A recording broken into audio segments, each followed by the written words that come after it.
fact that the money that's being raised, they've got an auction scheduled for the month of August. There's already barrels and barrels of products ready to be shipped and may have already left Newport by any profit to go.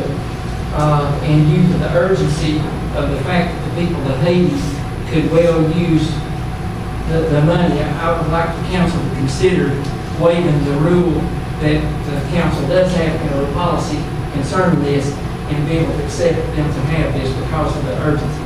I'll make a motion to waive the 6-month rule. We have a second. You know what day it's gonna be on? September, October.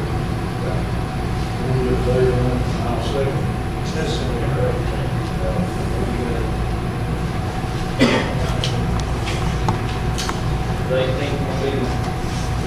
It says any Saturday available. That's what September, October. They got 7. They set it up for September 13th. Is that a second? Yes. Okay. Any discussion? Just make sure we follow the guidelines. That's right. Nobody under 18 in the roadway, they are wearing orange reflective vests.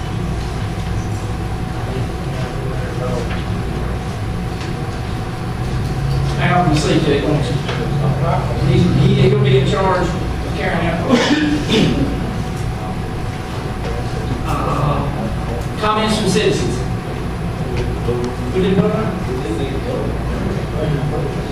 Motion by Okay. Mayor, All those in favor indicate by saying yes. Yes. Any opposed? Any opposed? Y'all get asking all these questions to get me off track. Any comments from citizens? I'd like to place into this at this time. I'd like to see this board,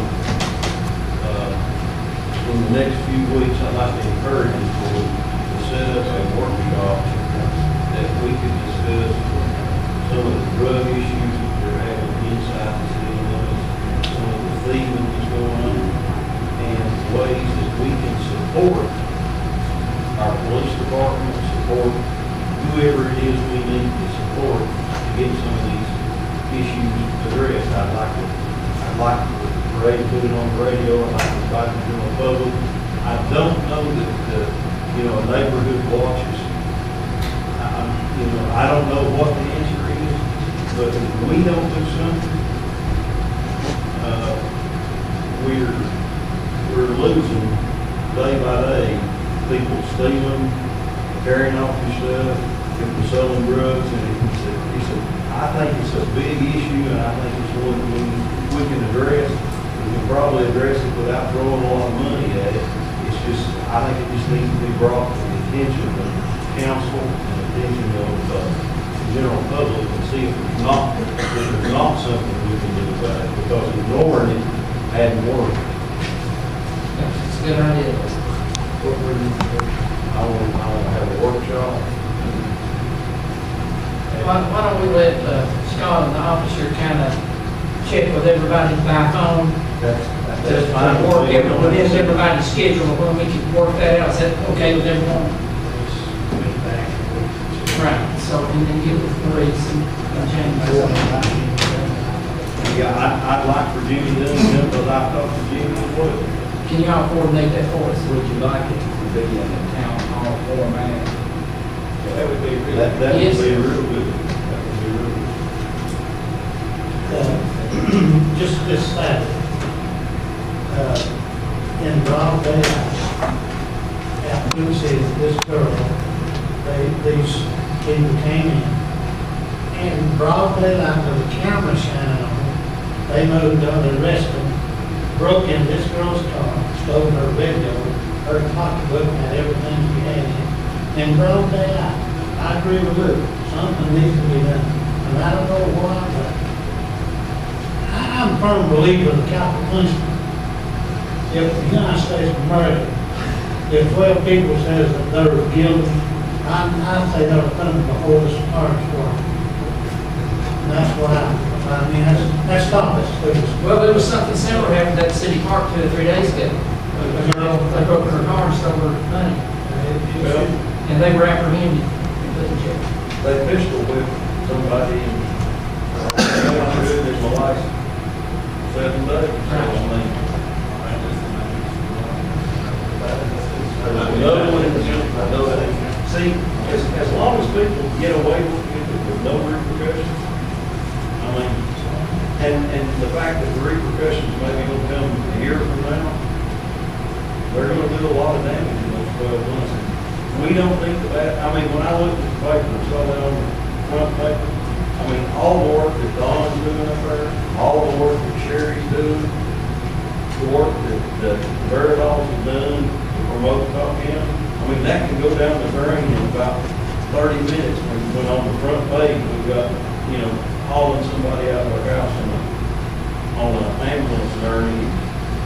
Well, until the legislature and the federal government do some things to make the crime, the punishment tougher, you know, you can steal somebody's vehicle, their tractor, and all their equipment, and bond out, and then go do it again, and go back to jail and bond out again until they. It is bad on our officers to have to go through the danger that they're involved in, arresting these people, then they're back out on the street. And see, I sympathize with the sheriff's department, police department, because, you know, it's almost like we're telling them we're gonna tie one hand behind your back and, you know, we're gonna bend these 3 fingers down where you can't use them before you can go out and do anything. But at some point, the everyday, ordinary citizens are gonna have to say, I've had enough of this, and I'm sick of it. And when that happens, things will change. I mean, if you're driving past if you're driving past the place every day that you know is or you even suspect that it's fencing stolen goods. See, if people didn't buy stolen stuff, people wouldn't see it. If people that claim to be good people, if they didn't buy these stolen goods, there'd be no market for it. And something needs to be done, and we have an opportunity to change things. I mean, if we don't do anything, it's just going to continue to get worse. And we really need to work on our legislatures and government officials to make the crimes, make the punishment fit the crimes, and they don't need to be on the street 24 hours after they went to jail for selling drugs. And the amount of time that it requires for the drug task force to stake out an area and go through the procedure is sometimes 6 months to a year. And it shouldn't be that way. You know, if you know without a reasonable doubt that drugs are being sold at a location, then I think there need to be some kind of law where you can actually go in and search the house. Because it's got to the point where, you know, in 6 months, if they feel the heat getting on, they just have to move somewhere else. Then the process has to start all over again. And we're losing the one local generation. And it's not just here in Cobb County, it is everywhere. We're losing the 16 to 30 year